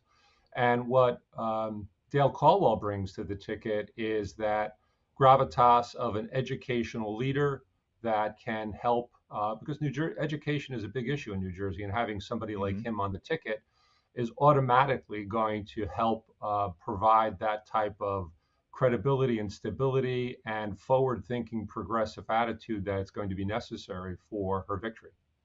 I believe he went to what, Princeton and Seton Hall, if I'm correct. And he's like I said, a pastor. I've met him once. I can't remember where, but I do recall how eloquent he was, and he commands a presence. So he's going to be tough in a debate. I don't know if well, we are having a lieutenant governor debate. That's going to be a tough debate for the GOP. How do you Well, I think the let's flip? debates. Go ahead. Good. I mean, the debates in general are, Mikey Sherrill's a formidable debater. Dale Caldwell will be a formidable debater. But look, having participated in gubernatorial debates, most of the people who are watching them are on either side, the truly committed, right? You get 30 seconds, 60 seconds to answer a complicated question that probably deserves about a 5-minute response. And so they're important, but they're not dispositive to the outcome of an election. Well, the good news is we're actually hosting the debates on New Jersey, and I'm not sure if you saw the way we restructured the debates. We gave people almost too much time, where people had 90 minutes. So I think that if we take that same structure this time, it's not going to be 30 seconds. So it'll be interesting to see, given the time to actually speak and let it breathe, where it goes. And Mikey, I've met Mikey Sherrill. Congresswoman Sherrill is an amazing speaker and she's just very warm and positive. And Jack Ciattarelli, is very affable, I can't speak today. I need my coffee. He's a good guy. And I think it's going to be interesting to see the two of them up there, because it's not like you have one candidate in either of them who is, well, he's just not good or she's just not good in public. They're both very good, very positive people when it comes to speaking. When it comes down to the issues, though, we're in a state that's still, as much as Trump made gains, this is still not a pro-Trump state. So it's going to be an interesting uphill climb, I think, for the Republicans. How do you feel about that?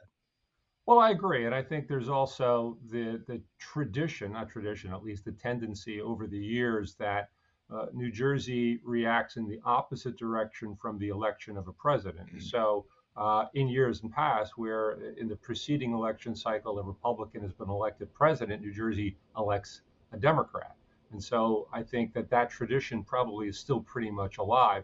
Plus, I also think that, the dynamic of one candidate having gotten Trump's endorsement and the other, obviously, the polar opposite, that's going to figure greatly into the election. And when you look at polling in New Jersey, Donald Trump is sagging more in New Jersey than he is nationally, below 40%. And that's going to continue to decline. And that is going to be a weight on her opponent. Yeah, and you're talking about a state where he spends part of his life. He lives in Bedminster part of the time, and you would think that he would poll higher than that, but it tells you New Jersey is its own beast, right? It's its own thing, and it always has been. I think it always will be.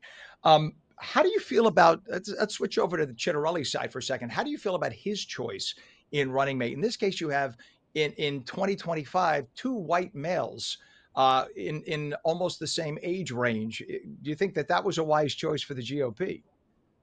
Well, I think his choice is wise in one respect, in that he's brought a sheriff onto the ticket, so that creates this law and order issue that he can try to parlay some of what Donald Trump is doing and saying that his ticket is the law and order ticket. I think the lack of diversity in the sense of two middle-aged white guys on a ticket is probably not as helpful as it could be. Yeah, I'm with you on that. I think it just doesn't say this is the ticket for everybody in the state. There are a lot more people than just. And I speaking as a white male, there are a lot more people than just white males in the state of New Jersey. Clearly, well, it is great to get your insight, John. I mean, you've been there obviously, and you know politics like few other people. So it was awesome to have you on. Please come back before November. We want to hear more from you. Former New Jersey state legislator, seasoned Democratic leader, and former gubernatorial candidate himself, John Wisniewski. Always thank you for being on, and thank you for being on Thank today. you, Ken. Take care. You bet. Have a good day.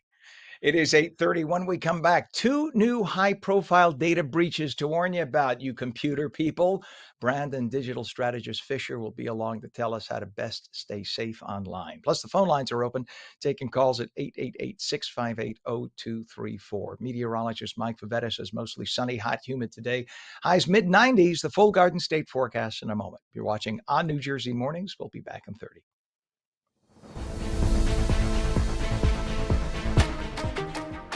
Hi, I'm Jeanette Hoffman, host of Energy Matters. Join me every night at 6 p.m. where we're discussing energy affordability, challenges, and solutions with stakeholders and elected officials. Join me weekdays at 6 p.m. on Energy Matters on ONNJ.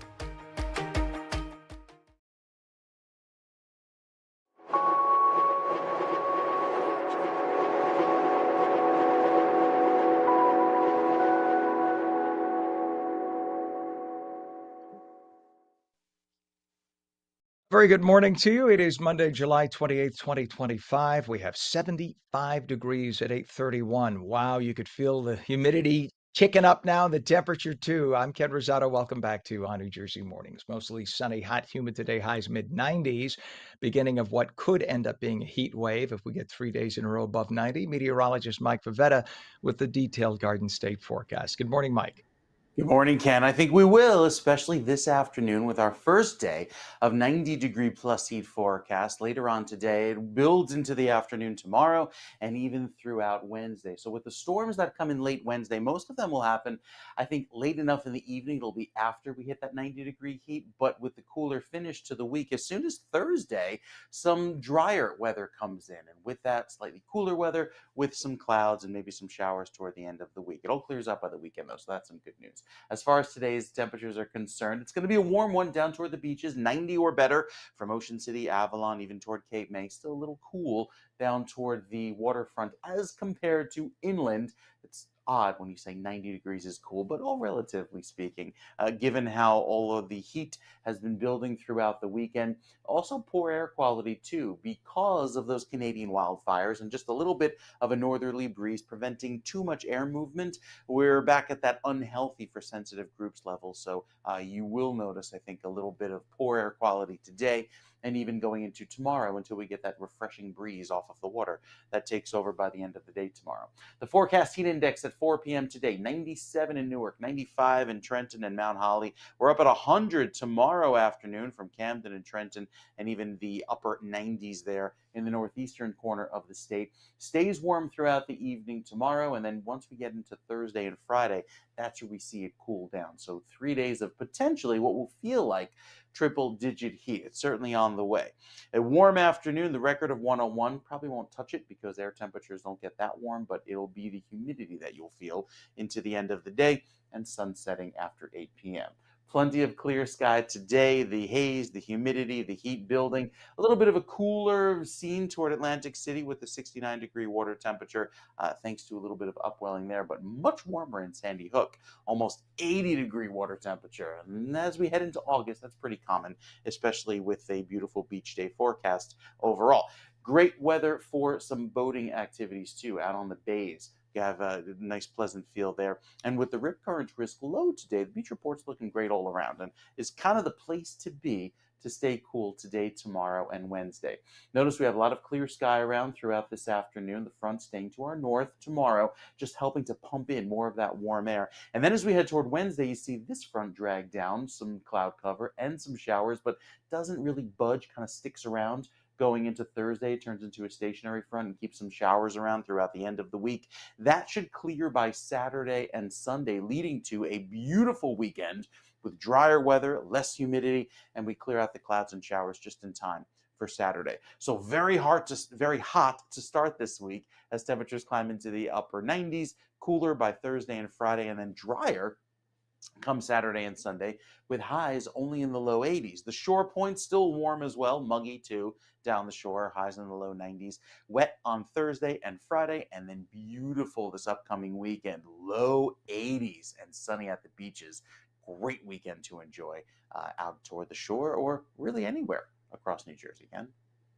Awesome. And Jersey is perfect for the shore. I love it. I don't know why I'm giving you a New York accent. That's not a Jersey accent at all, but yeah, for those people in the New York area who listen and don't get what a New Jersey accent is, Northern New Jersey has the influence of Brooklyn because as you had the folks going from like Brooklyn across to Staten Island to like Edison, and then you had that accent. You go down when you get from Central Jersey south, you get the Delaware Valley accent that a lot of people don't realize. That's where you have the Philly accent, the even Newark, Delaware, and that's where it's they say water and things like that, right? That's New Jersey. That's like the real Jersey. So as opposed to the Sopranos Jersey, that's kind of a different Jersey. All right, we won't get into that. Mike, thank you so much, sir. As always, it is a pleasure. 8:35, 75 degrees, and we do have traffic to talk about. This is the real Jersey. Let's take a look at what we have here on the Garden State Parkway. Oh, I'm sorry, this is not the Garden State. This is I-280 at Route 21.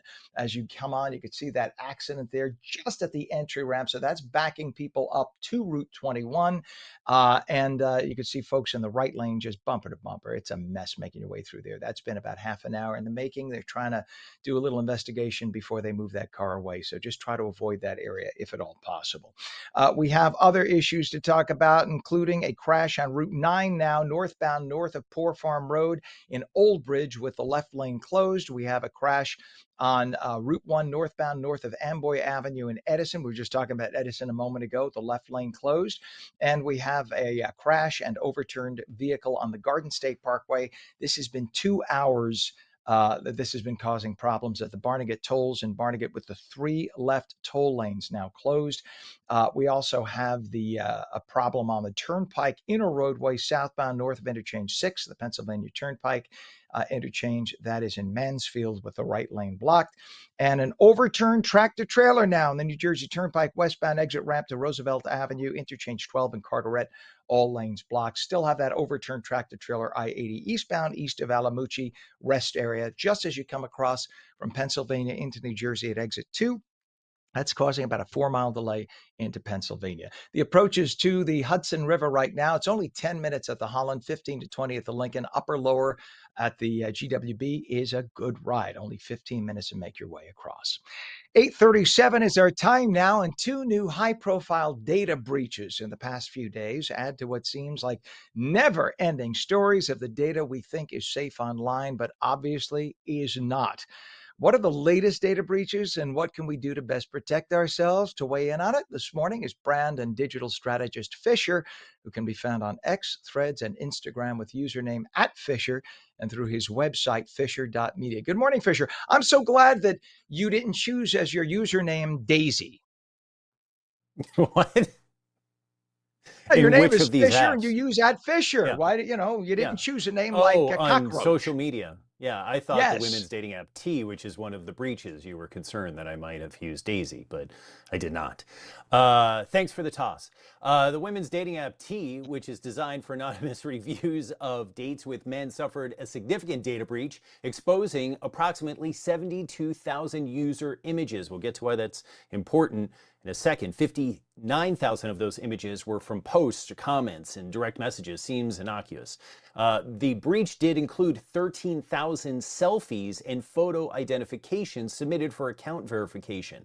Now, this is significant because the breach is, around user privacy, because T, their motto is that women should never have to compromise their safety while dating. Now, this app T is basically the Yelp for women for dating, and it could be something as a person's being a serial dater, right? So women want to let other women know that this person goes around and just dates women to date women. It could be significant, yelling, possible domestic violence, things of that sort. So having the selfies that are used as identification for these women being released could potentially put them at risk. Now, only users who signed up for the app before 2024 or February of 2024 were impacted.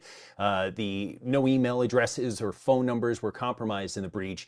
And again, this app T allows women to share information about men they date to enhance safety for other women by flagging potential risks. So posts on X have criticized T security, noting the lack of authentication, encryption, or firewalls, and this is all around data or logging in, and they were describing the breach as preventable due to negligence. So T is looking into this, so are the proper authorities. Now, the second breach, and sort of more severe, is Alliance Life Insurance Company of North America confirmed a data breach affecting the personal data of majority of its 1.4 million United States customers. It occurred, the breach, only about 10 days ago. The hackers obtained personal identifiable information from most of Alliance Life's customers, financial professionals, and select employees.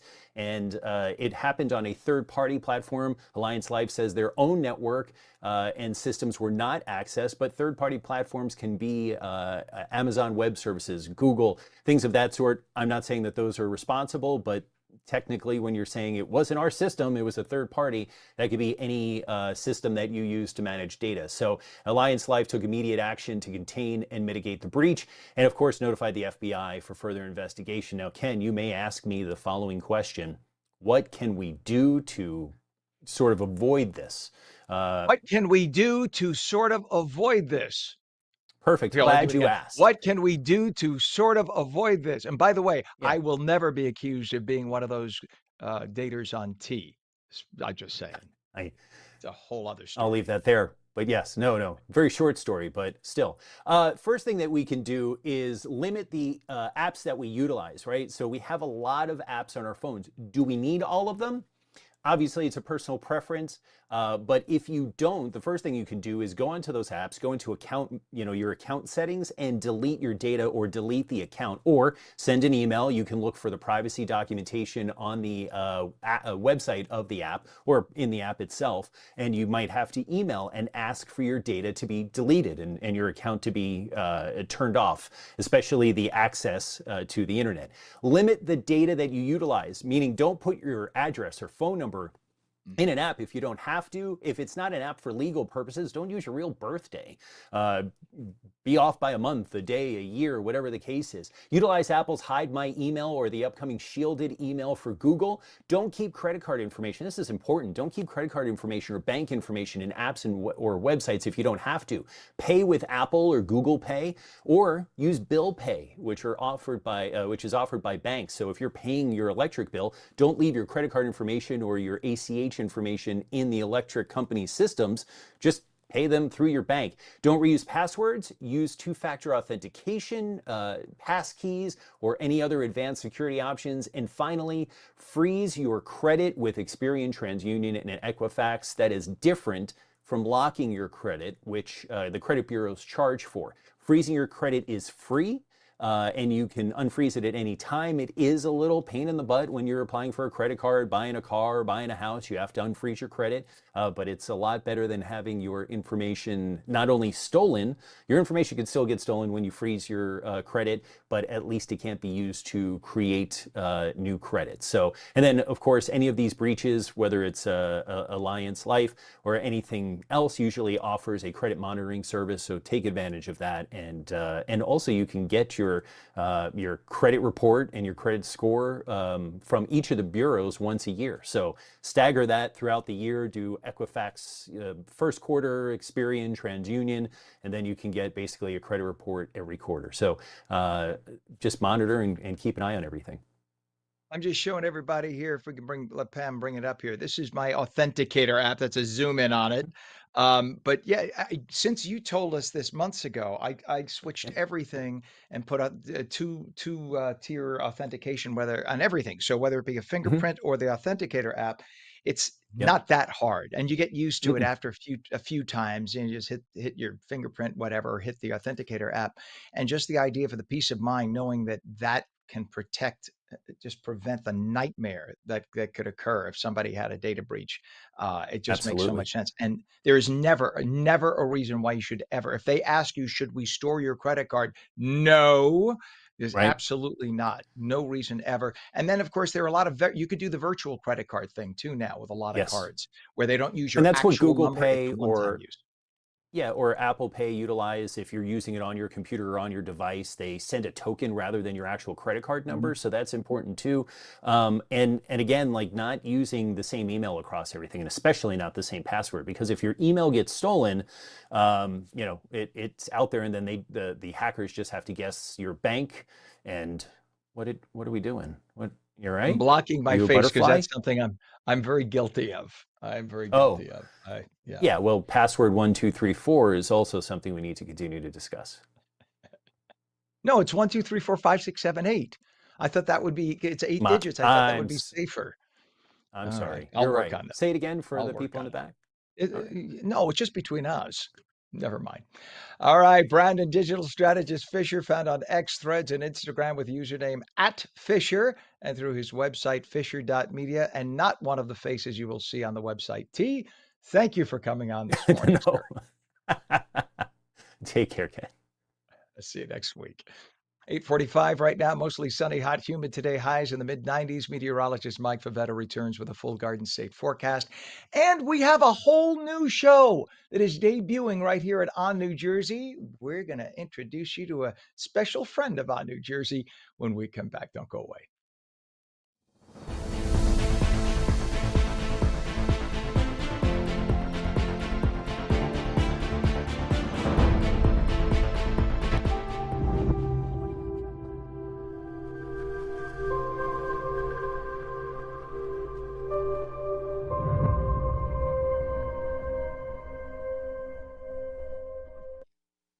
And welcome back to On New Jersey Mornings. I'm Ken Rosato, 846, taking calls at 888-658-0234. Sunshine today, hot, humid, highs mid-90s. Meteorologist Mike Favetta with the full Garden State forecast. Good morning, Mike. Good morning, Ken. It's a warm one today, hazy, hot, and humid with conditions that will feel like late July should, especially as we're running just a few degrees above average today, but the real heat and humidity, that starts to creep in by the end of the day tomorrow. This afternoon, yeah, it'll feel warm up around 100 when you factor in that humidity with temperatures this warm. Air quality not doing so great this afternoon with the AQI at a 153. That's borderline unhealthy, with that unhealthy for sensitive groups for most of the state, especially down toward the shore points where a lot of that air from yesterday kind of stagnant with all of the smoke particles that came from those Canadian wildfires. Down in the tropics, you see this area, which is not of concern. A lot of the eastern Pacific may tap into some activity later on this week, but those storms are usually fish storms, just kind of driven out into the Pacific and really not a worry. Down in the Gulf of Mexico, water temperatures are warming. So as we approach the peak, the statistical peak of hurricane season, still about 6.5 weeks away, it's something to watch. But until then, we're heating up across most of the country, including here in New Jersey, right through the beginning of August, have slightly above average temperatures. And then even through the end of the week, I think into the beginning of next week overall, it'll start to get just a little bit drier overall into the end of the week. Now, the 7-day forecast has plenty of sunshine with haze, heat, and humidity right throughout Wednesday. We should see 3 days in a row of that 90-degree heat. Then going into Thursday and Friday, a little bit of that water comes in the form of some rain. I think by Thursday and Friday, we'll see temperatures dip a little bit, but the weekend looks much better. Saturday and Sunday, lots of sunshine and drier weather. As far as the short points are concerned, right throughout the middle of the week, warm and humid for you, temperatures well above average. And then going into Thursday and Friday, the rain starts to come down throughout the end of the week. By Saturday and Sunday, we'll see the drier weather return for another beautiful weekend and a very pleasant way to start our Saturday and Sunday with plenty of dry air, low humidity, lots of sunshine. Another beautiful weekend, Ken, here in New Jersey. Hey, by the way, you can't hide it. I heard Rocco. I heard Rocco. He wants to go. He wants to go outside, get a little. Hey, Dad, I gotta go. Gotta go Well, for the when you walk. ring the doorbell, yeah, it'll do that. He lets you know. But I mean, yeah, the I door love can't. that. We have to I have. know. He's got to come on the show. He's officially the morning show mascot. Morning show mascot. Love it. Just nice All and right. fluffy. Got his bath yesterday. Oh, nice. Nice. Love Mm-hmm. it. Well, I was thinking about you guys yesterday because I was rolling prosciutto around some super, super Oh. sweet honeydew melon.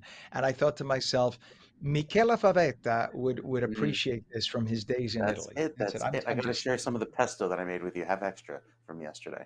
love it. Mhm. Awesome, sir. All right, we'll check back. Actually, we won't check back. Enjoy your day. We'll see you Yeah, tomorrow. you too. See you tomorrow. Thank you, pal. All right.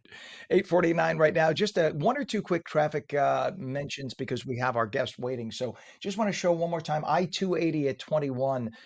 This is an absolute mess right now. This has been going on for about 45 minutes. There's an accident you can see off to the right. And there must be some kind of an investigation going on because usually they move the accident off by this point and they haven't. So this is causing problems from people coming on from Route 21. And also you could see the middle and right lanes for people on I-280 as they make their way southbound. So just an absolute mess there. Try to avoid it if you can. We have a crash with injuries US 1 northbound north of Amboy Avenue in Edison with the left lane closed and a crash on Route 9 northbound north of Poor Farm Road in Old Bridge Township. The left lane closed there. We have a crash and an overturned vehicle on the Garden State southbound at Barnegat Tolls. 3 left toll lanes closed. The approach, upper and lower levels of the GWB, not so bad right now as you make your way across. In fact, it's only about 10 minutes.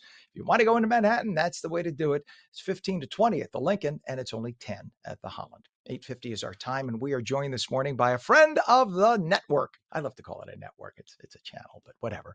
Dina Delisa Gansar, our good friend, host of In the Mix, a brand new lifestyle series premiering right now or after the show here at 11 a.m. on New Jersey. From curated products to real-life inspiration, Dina is bringing a fresh, joyful take on everything from food to beauty to family life, and we want to give you a preview. Good morning, Dina. Good to have you. Don't you like we call it Good a morning, network? Ken. We're barely a I know. channel, and we're calling it a network. I think It is. it It's a makes us feel network. good. We've got big dreams, Ken. Big dreams. We're just Amen. gonna keep going up from here. Well, congratulations on the premiere. Are you all set for the debut?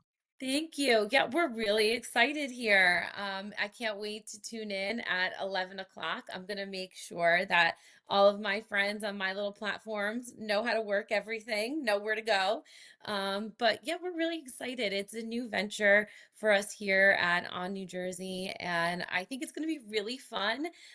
We have a great team working behind the scenes on this, and we have some really fun guests coming up in the next couple of weeks. So yeah, we just can't wait to bring a little bit of happy to the screen, you know?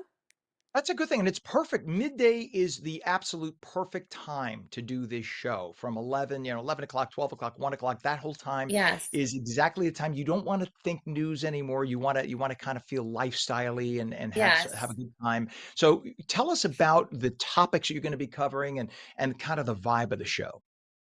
Sure. We're really going to, span a wide range of topics. We want to give you products that are great for in your fridge, in your pantry. We want to show you how to use them as well, which is going to be really fun. You know me, I'm a food person. I'm excited to just take everything and turn it into a food demo. No, I'm just kidding. Yeah, why not? Also, we get to, I know, why not? Why not? We get to spotlight a lot of really great businesses, not only in New Jersey, but beyond, which is really exciting. And we love businesses that have stories that really matter. They have a really great backstory, whether it's a mother and daughter team or the business was birthed out of some difficult situation in someone's life. We have some really great, not only just products, but people behind them as well. And so, it's just kind of that fun, upbeat, as we're finding things, you're finding out about things as well. As we're testing things out and bringing them to you, we're doing it in real time together. We want to be that friend that you're having coffee with in your living room. I love it. And by the way, please let me be a guest sometime. I'll do some midday cooking segments from here Oh my remotely. I gosh, would love Ken, to do that. we would love that. We would love that. And I have a feeling you'd love one of our first guests that's on today, Adriana Trugiani. She is a New York Times selling best author over and over again, a big pillar in the Italian American community. She was amazing. I was kind of fangirling a little bit with interviewing her, and she's on the show for the first time. It's like such an honor, to have somebody come and join you that you admire. And, those are exactly the type of guests we're having on. Anybody from authors to, hey, maybe one day I'll have an astronaut on. You don't know, Ken. You don't know with me. You don't know. It's a nice thing. That's what's good about it. Again, it's not hardcore news. People can veg out after Yes. hearing a whole morning of news, and they're going to have news later, and it's just good. And people don't realize, or for those people that don't realize, you're a host, but you're also a mom, you're a wife, you're a business owner. You have a very successful Yeah. food website that has a lot. You were saying your little site, your little platform. That's a big platform. You work very hard. No, it's a great platform. You Thank work you, very Ken. hard for, and you should be very proud of it. So how do you Thank think you. all your experiences in life, I mean, the Jonah show, for gosh sakes, how do you think your life experiences will impact in the mix? Well, I think that at the basis of it, I've always just loved to connect with people. I absorb the room and I feel what everybody's got going on, and I just want them to feel comfortable. And I want them to feel welcomed. And that's what I hope to convey through the screen. It's what I hope to convey with my guests who come into the studio or who are on the camera via Zoom. As you say, mom, wife, business owner, I've been there. I've been in, I mean, I am here. This is my house. I've been in the house watching the midday television and just so grateful to have a break in the day, have someone out there in the world when I couldn't be out there because I was, with my little one on the floor with Cheerios, and have That's someone awesome. out there to kind of feel like they were my friend out there in the world talking to me, speaking to me. So not only just showing you stuff, but encouraging you. Yeah, I just want to be that. It's kind of corny, but I want to be that warm hug in the middle of the day.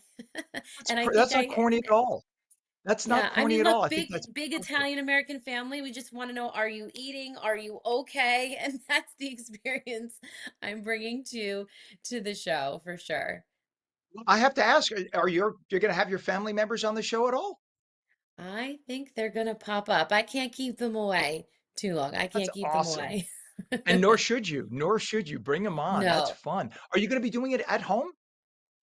I'm actually very fortunate. I get to go into our studio in Nutley Okay. and I get to film there. And we've been really fortunate to have some guests come in. We're trying to make it as in the mixed fashion. It's a little bit of a mix of everything there, and we have people coming in and sharing with us and coming in with their products live. And we have, anything can happen when you're live too, Ken, which I just love. I just love to interview people, get to the bottom of who they are and the heart of what they're doing. And I don't mind a little wacky chaos along the way. So I love the Wacky live chaos is in what studio makes it. element. That is what makes the show like we are the definition of wacky chaos on New Jersey I Mornings. So I know you I might mean, do a great job too. Mike is the best, and of course Pam, Mhm. our director, whom I Yes. forgot to give props to before she should hit me in the head for it. She was just amazing. Today's our 6 month anniversary or half anniversary. So Congratulations. That thank you. flew.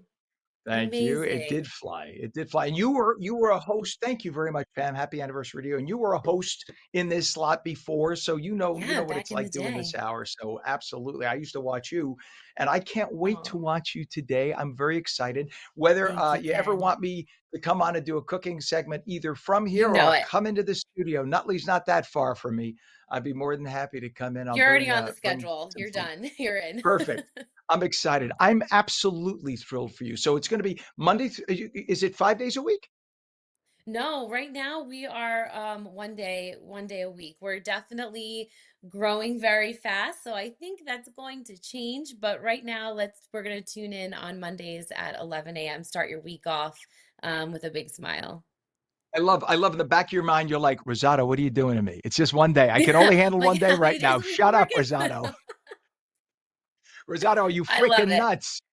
It's awesome. Well, you're gonna do great. I love you. I can't wait, Thank you, and it's gonna be Ken. exciting. I Appreciate you will so be much. watching today. You bet, and I appreciate you. We all do here. You're the best. And the name of the show is In the Mix, debuting right after on New Jersey Mornings. It's going to be starting today. It's every Monday, starting at 11 a.m. on New Jersey. Dina Delisa Gonsar, best of luck. We'll be watching.